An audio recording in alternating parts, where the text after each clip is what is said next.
Hi, and welcome to the last section of the Basics of Neuroscience course. This part is going to be different because it's not about concepts and neuroscience, but it's more about how you can start to read neuroscience articles because science is always changing and new findings are being published every day.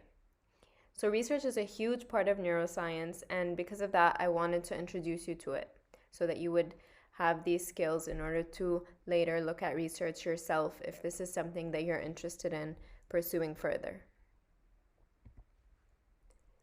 You probably already know what the scientific method is. You might remember it from regular biology classes in high school or college. But basically, we follow a structured path in order to reach conclusions. So we don't just make conclusions based on a random observation, for example. So usually an idea or a finding has to pass many tests, otherwise it isn't really science. So the process might not always happen in this specific order that I show here, but in general, we start from a research question that is about a particular topic that we're interested in. So then we form a hypothesis, which is basically a prediction of what the answer to this question is, or perhaps even the cause behind it. Then we design an experiment that could help us answer these questions, and we collect the data that results from this experiment.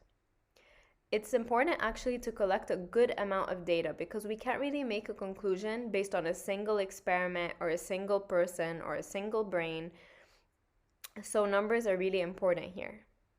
Then we analyze the data we have collected, and we must find non-biased and objective ways to do so. And we usually decide this before we start the experiment in order to ensure objectivity.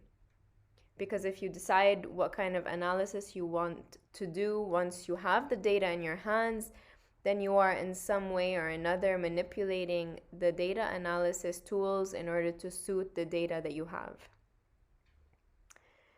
Then, after this point, we can start to make conclusions. So the conclusion could even be that we don't have a conclusion, or that we don't have enough information to make one, or that we didn't find any real correlation between two variables that we might be studying. So this is all okay, it's part of the scientific process. And unfortunately, negative findings are not published as often as they should be, but once in a while you might come across an article that concludes that there is nothing significant that was found in the data. Now, in more practical terms, once this method is done, the findings are published in order to communicate this information with the rest of the scientific community. So articles published in credible journals are usually peer-reviewed, which means that up to 3 independent figures in that specific area of research will read, analyze, and provide critique and feedback on the article. So any flaws in the experimental design, for example, may be addressed and then modified before the article is approved for publication.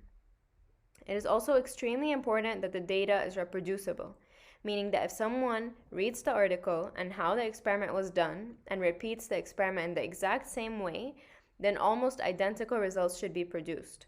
If not, then it could be a huge red flag that might indicate that there was falsification, meaning that some of the data was actually not true, or the experiment itself might have been done in a different way. But in either case, there's always a big question mark when a certain finding cannot be reproduced by someone else. Usually articles follow this structure, particularly in neuroscience. So there's usually a background or an introductory section that defines the concept that is being studied, and usually it also summarizes the problem, the question. It tells you what we already know about this topic from other research articles, and it also tells you what are some gaps in our current knowledge. There is then a materials and methods section that describes in detail how the experiments were done, and this is in order to allow for reproducibility actually, so that someone can repeat the same experiment in the same ways using the same tools and the same procedure. Then there is a results section with all the figures and the findings followed by a discussion or conclusion section that places the findings into context, usually, and explains how they contribute to the knowledge we already have. And sometimes the authors list some limitations to the study and suggest possible future experiments. When you read articles in different areas of neuroscience, you may come across a variety of experimental models. So a lot of research is done on humans, but the downside of this is that it requires extensive approval from ethical boards. And so accordingly, most research is performed on animal models like rats and mice. This also requires animal approval from animal ethics committees, but it's of course less extensive than with human research.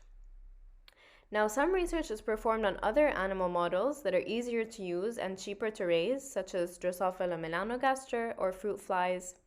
Finally, cells, or what is known as in vitro systems, are also very popular, but they also have certain limitations since they are missing the context of the system interaction and the holistic effect of the entire body on the cells, because in this system you're just taking out the cells, for example human cells, and studying them in a plate or in a dish. So it's removing them out of their normal context.